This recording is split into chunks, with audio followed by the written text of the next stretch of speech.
which is nice. I like that part of the simulated universe. I like when you get to, and I don't fully understand what's happening in the simulated universe all the time other than battle. So I don't always understand why I'm picking what I'm picking. I just pick whatever I think sounds good. And then sometimes, when you're in the simulated universe and you get to that point where there's like on the right side of the screen, there's like an extra special that lights up every once in a while that you can hit. I wish we could have that all the time. That's nice. Why can we only have that in the simulated universe? Happy birthday. Thank you. Hope you had a great day and are well. I did, and I am. Thank you so much. I found out about the dots against Svarog. Oh, I should have been paying attention since then. There's only dots if there are phases, but it's at the top left. Okay, so if there are no dots, then it's no phases. It's just the one fight. And if there are dots, then there'll be multiple dots telling me how many phases? Is that what you're telling me, Razzle? Darn, sorry about that. That was the top of the health bar. Thank you. I'll look more carefully. Just the abundance path. Oh, so only the abundance path gets that special extra skill in the simulated universe? That's good to know. Sadly, I have to go. See you later. Thank you, Purple. We'll see you later. Thanks for hanging out. Simulated universe on Wednesday. Yeah, we can play a little in the simulated universe on Wednesday. It helps for grinding, and I need to get mission points that way, so for sure we can do that. I need to be able to supportive characters in boss fights. Use supportive characters in boss fights. So I just need to get better at figuring out. I think I need to figure out what the best partnerships are, because I don't quite know who should be fighting with who in order to this person does this and this person does this, so that them teaming up helps blah blah blah your stats. So I think I need to figure that out, but for me the only way to figure it out is actually doing it and dying and often. Nice. No dots, no phases. If there are dots, there's phases for every dot. Okay, cool. Wanted you to know that I felt very sad and lots of sympathy towards Cocolia. Felt like the Stellarn corrupted her, and I don't think she was a bad person. Daniel, I agree. I honestly, I don't think Cocolia was a bad person at all. I think that she never had a fair shake and that she was corrupted by forces around her and did the best that she could. It even down to the fact that she gave Branya a choice to stand with me or not stand with me, instead of being no, you're with me, you're my daughter, you fight with me or I kill you. That moment right there, I feel proved how much humanity she really had. And then that little smile after you kill her, that's just that heartbreaking little I've been set free moment. I love it so much. I hate that she dies. Don't get me wrong. I wish she would come back and be playable so everyone could love her like I do. But I think that she had a really great story and a lot of heart for being a villain. We love Cocolia. Yay! Abundance is just really helpful for not dying. Not daying. Thank you for the follow. IcePick94. How you doing? Basically, if you get multiple path blessings, you get a special buff. That's the button on the side. Abundance Pass helps because that path heals. Okay. I saw a meme about Lucia and Blade on the same team. Blade hurts himself and Lucia heals him. I feel like that's probably going to be a team that a lot of people use if they can get those pulls. Right? Finally, someone understands my point. I am with it. I understand your point too. I believe. We're gonna start a campaign. Cocolia wasn't a villain. It's our campaign. We must convince the world. The little smile at the end of her speech to give Branya a choice. The bit that hinted at her struggle. She was a great character. Agreed. She was a really great character, and I was so super thrilled to get to voice her and live in that moment for a little while with her. That was amazing. I'm going to cry all over again. Dude, I cried at the end of it. After I died and she gave that little smile and Branya was like, Mother. And I was like, oh. I literally almost wept at a video game. Not going to lie about it. Don't worry, we can work on character building Wednesday. Sweet, let's do it. And it's only for the memes. Stream froze, just me, no? Did the stream freeze? Is anyone else frozen?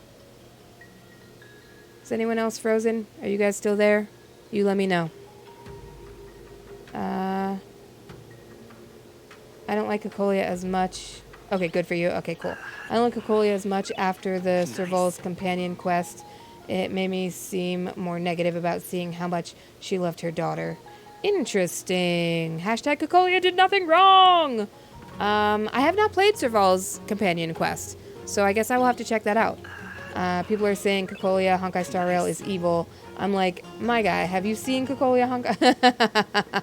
That's fair. Honkai Impact Cocolia is way more evil than Star Rail. Nope, it's fine on my end. Okay, good. I think it's just for you. Okay, cool. I'm here. When you recorded, did you know it was your death? Back now. Hello, Heather. Welcome to the stream. Hello. When I recorded, did I know it was my death? Oh, like the character was gonna die? Yeah, I did. I knew that. I knew I was the first boss, like the first big boss, and I knew that I was gonna have to be killed. But it was such an intense session, and it was so fun working with those directors. And very often when you're voicing in video games, you get the script and you just go line for line for line, and you don't really get to do it with another person. And when we did these moments with me and the Branya character, I didn't get to voice with her, but the director was reading her lines and acting with me so that I had someone to act against, to really be in that moment and not just going line by line by line. I don't know if any of you guys play Phantasy Star Online 2 New Genesis, but I'm Manon in that game. And in that game, even all those emotional scenes at the end of her arc, they're all line by line. So you do the line, and then you wait, and then you do the next line, and then you wait while they edit things and fix things. And so you have to like stay in those emotional moments between the scenes, which can be really difficult if it's like a very, very big emotional, having to try and stay in it while you're listening to directors talk or talk to the engineers or stuff like that. And what I really loved about doing this is that the director acted with me for those scenes. So we never left the moment. We were always there, and we did the whole scene, and then we would edit and listen back and do retakes if we needed to. A little behind the scenes for you. Don't bring that Wendy trauma again, please. We don't talk about her. Is she like Bruno? Did you cry then? During the Cocolia thing, not the way it made me want to weep watching it. Because at that point, I'm dead. It was definitely a very emotional state, but it wasn't a weepy state, if that makes sense. I'm Cherry from Venezuela. Well, welcome. What time is it in Venezuela right now? Hello, Josh. How are you? Nice. My camera is super high when I'm on this. Hang on one sec. Did that help at all? Did that give you any sort of better? My mom. A little. Nice. Of course, now I'm super blurry. Oh, there, it's back. One thing I've been thinking was her throwing out Serval after the corruption seemed to be a bit like her getting her friends out of the way before she would have to do something to her. See, that's how I feel too. Like everyone's like, oh, she was mean to Serval. She didn't. And in my opinion, like, was she being mean to Serval, or was she protecting her friend and keeping her away from the thing that she knew was a corrupting force? Like, did she want her friend to not get hurt? It's like you take the pet to the woods and you're like, get out of here, nobody loves you, go, and then you're crying because you don't want them to go, but you want them to be safe. That's what I feel like that is. I feel like her kicking Serval out was her keeping her friend safe. Nice. But that just could be because I want her to not be evil. Well, you leave me no choice. Recreating the scene, Emily, with light sticks and shrieking in your special moment. That's hard. What are your tips? I'm learning tips for what? Faith. What are my tips for what? How long were the sessions? Did you actually go into the studio? I did. So the first time I ever worked on Cocolia was a long, long time ago. It was a 2-hour session the first time, and it was in my booth at home because we were still in the pandemic. And then I didn't hear anything for the longest time. And so I was like, oh, okay, either this game was canceled or I've been recast. That happens. And then months and months went by, and I got a call to come back in. And after that, all the sessions were probably like 4 hours, unless they were... I think we did like 2-hour sessions after the first one, and those were all the big fight scenes. Anything that was really vocally stressful or screamy were 2-hour sessions, and everything else was 4-hour sessions, and I did go into studio for those. Cocolia, I3, brutal is an understatement. All I can say is Cocolia is evil without reason. That's fair. I would agree with that sentence. It does seem that, but since we only see Serval's point of view, it's kind of nature. That's true. That's very true, because Serval will never know the other side of it, so neither will we. Because you killed me! Fantastic. You've heard of Risa. I did! I was so excited when she finally got to announce today. I am stoked for her. She is so talented, and I'm so excited for her to be a part of this universe. She kept their guitar. She still felt something for Serval. Exactly! I feel like Cocolia was forced into a very awful situation, the eternal winter, and when considering the Stellaron corruption, I just think she was put into a no-win situation. 100% agree with you. I 100% agree with that. Personally, I don't like Serval's quest because it goes against what Serval was saying in the main story quest about trying to understand Cocolia. Oh, that's interesting. That's an interesting perspective on it. I have not played her quest, so I'm going to have to play through it and see my feeling on that. Cocolia seems bad at first, but at the second, she is a caring mother while still being corrupted. I would agree with that. Nice. Voice acting tip in the process of learning. Oh, yes, I have so many of those. Hang on, give me a second. Let me read through this and I'll chat. Perhaps it was grief, though, and she was trying to deal with the hurt of not knowing what happened with her and Cocolia. I mean, that's very possible. When your friend ditches you or kicks you out or things like that, you tend to tell yourself whatever story is going to help you find closure if you know you're not going to get it from the other person. So hearing the story from Serval's side, her feeling that way does make sense to me. Cocolia Rand was the 18th Supreme Guardian of Belobog, and the adopted mother of Bronya have been corrupted. Finding energy overwhelmed her. Yes. Unless Cocolia has a twin. Yes, the twin is the evil one. That's the truth about it. Always an evil twin. I thought the Stellaron was corrupting her like the one ring from Frodo. Yeah, it felt like that, didn't it? With the voices in the head. Thank you for having us, Heather. I have to go eat lunch. Enjoy your lunch. Thanks for stopping by. Who is Lynx? Awesome. Yes, right? Isn't that so cool? Who is this video game character role? Nice. Who is the video game character role? I don't understand the question, Cherry. Elaborate. Voice acting tip for Faith. Always be learning. I go to so many classes still. And there are things that you can do that are not expensive as classes, because classes can be very pricey. So, when you are looking for classes, make sure you're looking for classes that are being taught by people who are currently in the industry, who are up to the trends of what's going on in the industry currently. And there are free resources out there. There is a great podcast that's called... Hang on. Not Talking Tunes, even though that's a good one too. This one is Chuck Duran's, and it's the producer of Demos That Rock, and the podcast is... Oh, hang on. I gotta look it up because I can't remember. Give me a second. Chuck Duran podcast. VO Buzz Weekly. It's called VO Buzz Weekly. You can find it. I watched it on YouTube because it's a podcast, but they also taped it.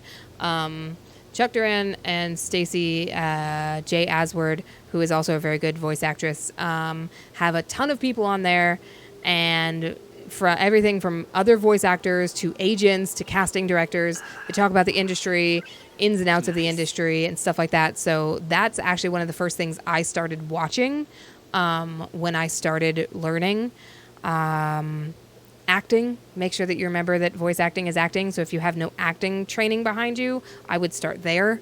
Anything from community theaters to community colleges have good classes. Improv is a great tool when you're learning, and just for voice acting in general. Lots of tips. Faith, feel free to hit me up on the Discord if you want more tips and pointers. I am here for you, friend. What else? How to be a voice actor. I want to be a voiceactor.com. Not kidding, that's a website. I want to be a voiceactor.com. D. Bradley Baker, the amazing D. Bradley Baker, created a website called I want to be a voiceactor.com, where he gives a million tips and resources and guides on the industry and how to get started and how to navigate. I 100% say everyone who wants to be a voice actor, go to iwanttobeavoiceactor.com. Check it out. Thank you for the follow. Oh, I can't read it. It's so small. Dintriborg. Tell me if I said that right or wrong. Thanks for giving your thoughts on Cocolia. At first, she seems like a simple villain, but there's so much more. Enough to feel bad for her. I agree. I feel like the best villains are never simple villains, right? Like even if we don't know their backstory, even if they really are evil villains, when you're playing them, there's always got to be something, because no one thinks they're a villain. Like, they're doing what they actually think is right and good and just. If you just think you're a villain, then you're kind of a boring two-dimensional character. VO Buzz Weekly, correct. Yes, correct. VO Buzz Weekly. Do you have a vocal warm-ups for any of your characters? I do very simple vocal warm-ups. I usually do my singing vocal warm-ups because I'm a musical theater kid from the start. So I do a lot of singing vocal warm-ups and lip trills and stuff like that. Yeah, that's usually what I do. Thank you. You are very welcome, Faith. That was the site I was talking about. Thanks for fixing that for me. You are welcome, NSM. Thanks for bringing it up. Heather, how does it feel working with Lisa Ortiz? So Lisa Ortiz is fantastic. I have not actually worked with her directing me before. I have directed her before, and she's super freaking talented. But all the things that I've done on Pokemon have not been the main Pokemon show, so I have not been directed by Lisa, but hopefully one day. But she's a wonderful human. I really, really enjoy working with her. I enjoy hanging out with her as a person. Super talented, super good human. I love the site. It's so helpful. It is, right? It's super helpful. Latin Spanish Voices is in Mexico. Nice. Okay, I have to go. Thank you to Lisa. We'll see you Wednesday. You might lurk a bit tomorrow. All good, all good. For anyone who's new, we are here 5 days a week, Monday through Friday, 6 p.m. Pacific Standard Time. Today and Wednesday will be our Honkai days. Tuesday, Thursday, Friday, we're going to be playing Diablo 4. What I was saying before you guys all got here was we are doing a giveaway on Friday the 28th. We have a giant Diablo box set. It does not include the game, but it includes game art and these really pretty candle statuettes and one of those Diablo books. It's a big pack of Diablo 4 stuff, and it's beautiful. We'll be doing an unboxing Friday during the stream, and then we will be doing the actual raffle probably midway through the stream on Friday. If you want to enter, follow us. You get 1 ticket for following in the raffle, 5 for subscribing. Join the Discord, the Brohiram.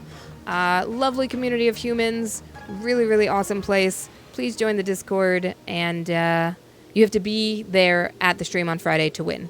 So you can only enter if you're there. That's how you win.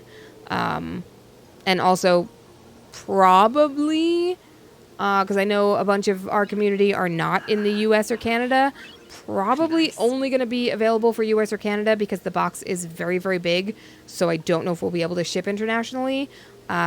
Bear's figuring that out, so we'll probably know by Wednesday if we'll be able to do international with this raffle, but it may have to just be US and Canada for this one. Sorry. Mario Casana is the voice of Goku. Nice, nice. You were about to leave when your raid came in, right? I was. We'd been on for 4 hours already, so that's why I haven't actually gone back to the game, and we're just chatting now, because I tired of game. My eyes hurt. I found the podcast. Okay, cool. Yay. Dude, and there are like 5 years of it. If you go back towards the beginning, you get the full episodes. As the pandemic happened, they stopped putting out full episodes and they started just doing like small clips of things, which are good too. But I would say like go back towards the beginning of the podcast. And they have like full hour-long episodes. They're really, really good. I'm looking forward to Pokemon Horizons. Nice. Sari, Anjali. I am so looking forward to the new Pokemon. I'm so super proud of Anjali and Alejandra and Xanthi. And Damon's in it and Xeno's in it. And it's going to be so good. And I can't freaking wait. I remember during the pandemic taking classes with Anjali before they were in anything and knowing how freaking talented they were. And I'm so proud of them. Minota from Monster Hunter Rise. That is me. I am that as well. 5 years of experience. Yep. What else? What do you guys want to chat about? I can be on for like a little while longer. I mean, I do have a bunch of auditions to do, but there's another one with Crispin Freeman, right? Yes, there is. Crispin Freeman has one. I want to say it's called Voiceover Mastery. Nice. I think it's called Voiceover Mastery with Crispin Freeman. Also very good. I have not listened to all the episodes. I kind of went in and out with his. I did take a class with him. He is brilliant. All Pokemon fans are going to miss... Yes, all the Pokemon fans are going to miss Ash. But I feel like it's going to be a really nice transition. It's going to be a really healthy transition, and I think it's going to be good. I think it's going to be a good new beginning, which are always hard, but I'm looking forward to it. Charles Martinet is the voice of Mario. Interesting. What else you guys want to chat about? You want to chat other voice actor stuff? Voice over stuff? I don't want to talk about other voice actors. Do you guys have anyone interested in voiceover? Questions about voiceover? We did. Nice. Thank you for the follow. White Brow Gaming. Welcome. Yeah. Questions about video games or other things I'm in or anything? Oh, voice acting. Oh, it's voice acting mastery. Okay, cool. Cool. Anyone just coming in now? We're just chatting. We played a bunch of Honkai. We beat the hell out of a deer for 30 minutes. Which when you say it that way sounds awful because sweet little woodland creature, but he was not. He was not that. He was mean. And he beat me up. So I had to kill him.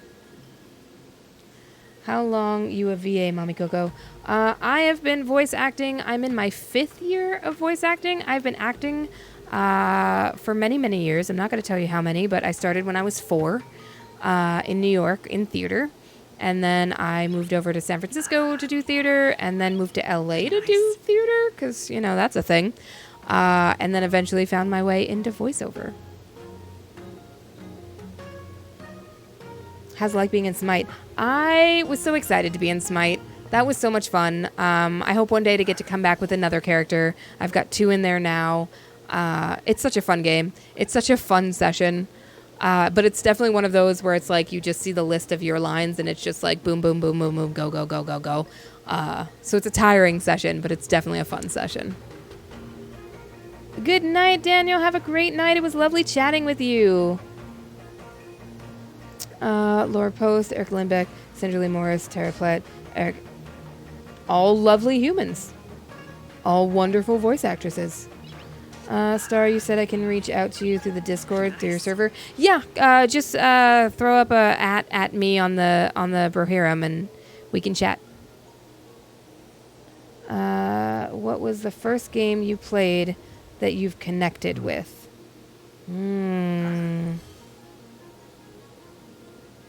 So I have a really deep connection with Zelda.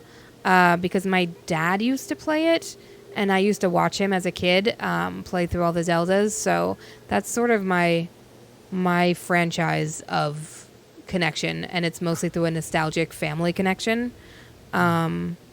This was definitely the first game that almost made me cry. So there's that. Thank you, NSM, for throwing that up there. Which video game franchise you would give your voice to the most?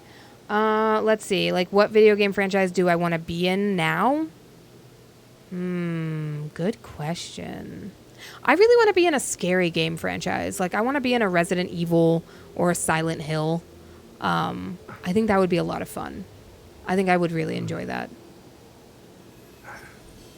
Of course, Faith, anytime. Yukari Kateba. Takeba. See, I'm losing words. Yukari Takeba. Persona 3. Yep, that's me also. Or at least it will be next year. When it comes out finally. The only downside of doing this sort of work over theater where everything is like, you're in it, the audience is there, instant gratification, they applaud or they boo or they like you or they don't, and you know it. Whereas this is like you record things a year and a half ago and then wait and wait and wait and wait for things to come out. And like my thing, it's very funny. So we'll record things and you never hear anything about it again until the game comes out. And if you're not in the commercial, like your voice isn't in the commercial, you have no idea. So in my mind, I've just always been recast until the game comes out. And then I hear myself and I'm like, oh, I'm still in it. That's cool. Nice. I don't know if that's healthy or not, but that's how I feel. How is it playing Sheeta on Welcome to Demon School? That was a lot of fun. I really, really enjoyed getting to be a part of that. That was one I did an audition for. They called me in based on other auditions, and it was a lot of fun because Laura, who plays Irma, is one of my very best friends in the whole world, and she recorded a blooper for me. So when I went in, one of the lines preceding my line was not what Irma says in the show, and I can't remember what it was now, but it was something very amusing that was just for me. So nice. That was fun. Yeah, I like anime. I like getting to do anime. I hope to get to do some more of it. We'll see. Right now, my bread and butter is video games, and I'm okay with that. So it's like a surprise. Either you get the part, or at least you know what might have happened in the making of the game. Yeah, right? Exactly. Minoru from... Yep, that's also me. Minoru, Legend of Zelda, Tears of the Kingdom. That one was fun because I couldn't tell anyone, even after the game came out, who I was because it was so hard to find me. So, like, for the first week, I could just be like, I'm in the game somewhere. Go find me. And so even my friends were, like, texting me, and they're like, we found you. You're Queen Sonia. And I'm like, nope, that's Jeremy Lee. Try again.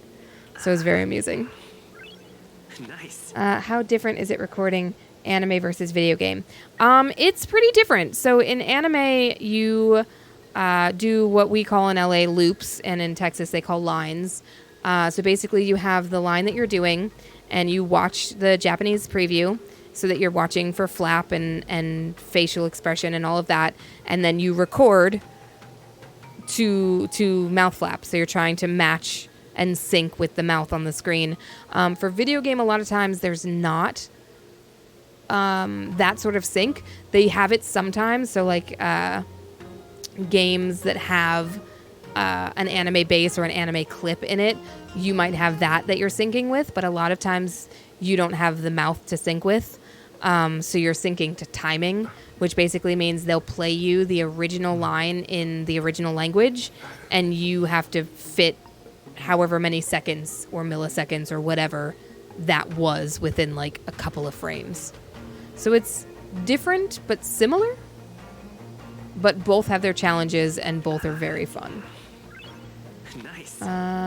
So it's like a surprise. Either okay, saw that. Has he been recording? Is VA your main job? And if the answer is yes, is your life of VA hard to run from audition to audition to hope they choose your voice, or is it different? VA is my main job. I also work as a coordinator for voiceover studios, so I work coordinating. I also work in directing voiceover, and I work in adapting anime and live action dub scripts. So I have side jobs that are all within this world, but voiceover is my main job, my main bread and butter. Is it hard to do audition to audition? I mean, it is. You know, it's one of those things where it's like you put everything out and you scream it into the void and you hope someone likes it, but at the end of the day, there's so many reasons why you don't get cast in something that you have absolutely no control over. So it's really just trying to do the best you can at your auditions, make yourself happy or make yourself laugh while you're doing it, send it out, and try and forget it ever happened until maybe you hear back about it. We did. Thanks for the follow, Tirade. How you doing? What is your favorite part of playing Malaya and Octopath Traveler 2? I wish I could answer that for you, but I'm going to be really honest. I don't remember being in the booth for Octopath Traveler 2. When it came out and people were like, "You're in this game," I was like, "I am? Nuh-uh." So I went back and I looked at the auditions and I found the audition script and I listened to my audition and I was like, "Oh yeah, I totally remember these auditions," but I don't have a great memory.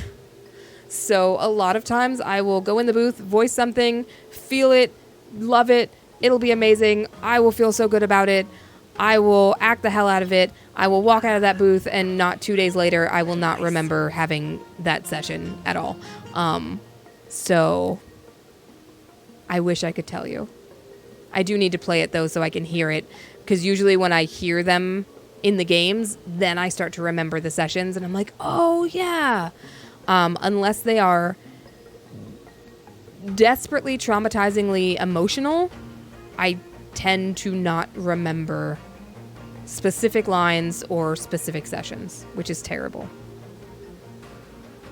But I know that I enjoyed it and I know that it's a good game, but that's really all I got on that one. I'm sorry.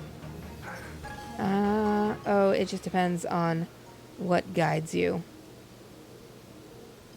Yes, Faith.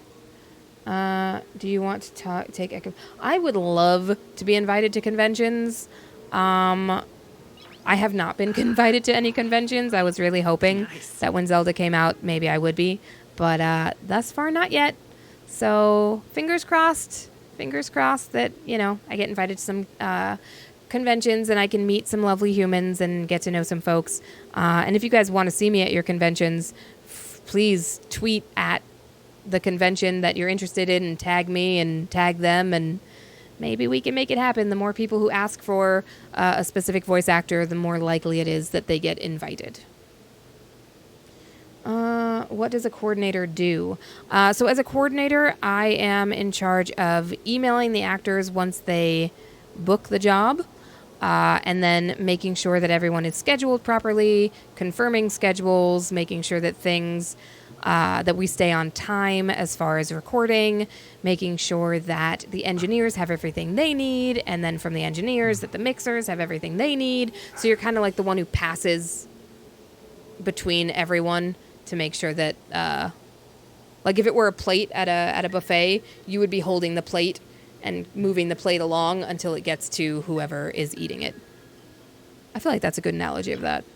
I just made that up, but I feel like that's a good analogy of that. Nice. Oh, and I have a really funny question. Do you voice troll your friends with voices out of games or anime UVA? No, not really. Like call my friends in those voices or anything? Not really. Sometimes I fall into certain voices, but it just depends on the day or what I'm doing, but generally no. And a lot of the voices I use are just this voice. It's just me. So it's not like there's a huge difference in some of them. Some of them are me in that higher pitch, that Karenina Punishing Grave Ravens pitch, the Yukari pitch, but for the most part, I get cast down here in this section of my voice. At least you aren't giving away spoilers when you have a bad memory. That's very true. It is hard for me to give away spoilers when I have a bad memory.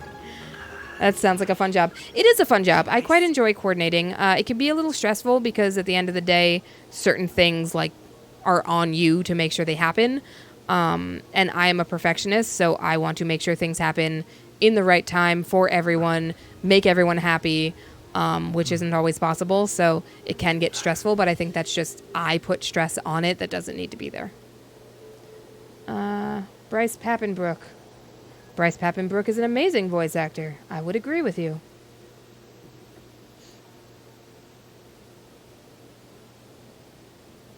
All right. I'm going to wrap it up here soon, guys, because it's 11 and I still have auditions to do. But you guys have any more questions? Anything else you want to chat about? Anything else you want to know? If I remember it, I'll answer.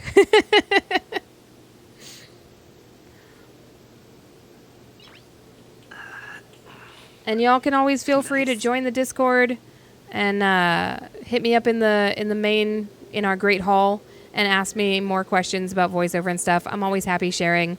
I'm hoping to start teaching soon. I really enjoy teaching. I used to direct and teach theater forever and ever ago. So I've always enjoyed working with actors and working on audition pieces and helping people grow. So we'll see. I'll keep you guys posted. Have a good night. Best of luck with your auditions. Thank you. Thank you so much. It was really fun hanging out here. I also learned a lot. Good. I'm glad, Faith. Anytime. How much of you isn't Cocolia's personality-wise? Or isn't VA for games not that flexible like anime? I think there's always some of yourself in a character. Nice. I could not tell you like a pinpoint of what in me and Cocolia are the same, as I am not a mother. So I don't have that like same heart place as her, but I feel like there's always, and especially when you're in the booth and you're just going for it, because a lot of the times, like, I'll be honest, your brain and your heart don't know the difference between acting and reality. So if you get your brain to a place where you are scared, sad, happy, whatever it is, your brain will just believe you. It believes that's what's happening to you in that moment, which is great for acting and also horrible for your mental health when you get out of the booth and you have to remind yourself you did not just go through a traumatic experience. You are okay. You are safe. Sometimes that can be really, really hard to come out of. I'll tell you one experience I had when I was doing one of... Thank you for the follow, Ragin' Oz. Thank you. When I was doing one of the scenes in Phantasy Star Online 2 New Genesis as Manon, we spent a good hour and a half in a traumatic state of horrible crying and sadness and sorrow, which is where that character needed to be, and it was a wonderful scene. But when I left that day, that was it for me the whole day. My brain was like, I'm sad, I'm depressed. And I was like, no, brain, we're fine. We were acting, it's okay. But my brain just, it didn't know the difference. And the whole rest of the day was like trying to shake off this funk that wasn't my funk. It was Manon's funk. So it's an interesting thing to be an actor in that way, because you know, no one's trying to be method. Some people are. I'm not trying to be method. Nice. But sometimes it lingers with you. Heather, were you on Don't Blame Karma? I was. I voice the lead in Don't Blame Karma, actually. I can't remember her name for the life of me. Sarah? Sasha? Sarah? It was one of my first leads in a live action dub. It was so fun. I can't believe you saw that. Have a good night. Thank you. Thank you so much. Of course. It was nice meeting you. It was lovely meeting you too. Nice. Great to hear behind the scenes anytime. Thank you for all the answers to all the questions.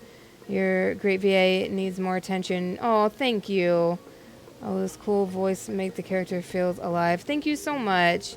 Hey, Heather, you're the one I gave you. Many thanks for Honkai Star Rail. Oh, thank you, guys. Thank you so much. All right, I'm going to call it here because this is 5 hours, and I was tired, and I gotta go do auditions. But thank you guys so much. We'll be back again tomorrow, 6 p.m. Pacific, and every day this week, Monday through Friday, 6 p.m. Pacific. If you want to watch Diablo tomorrow, if you want more Honkai, that's Wednesday. Raffle is Friday at the end of the week. Gotta be here to win. 1 for follow, 5 for subscribe. We'll see you guys next time. Bye.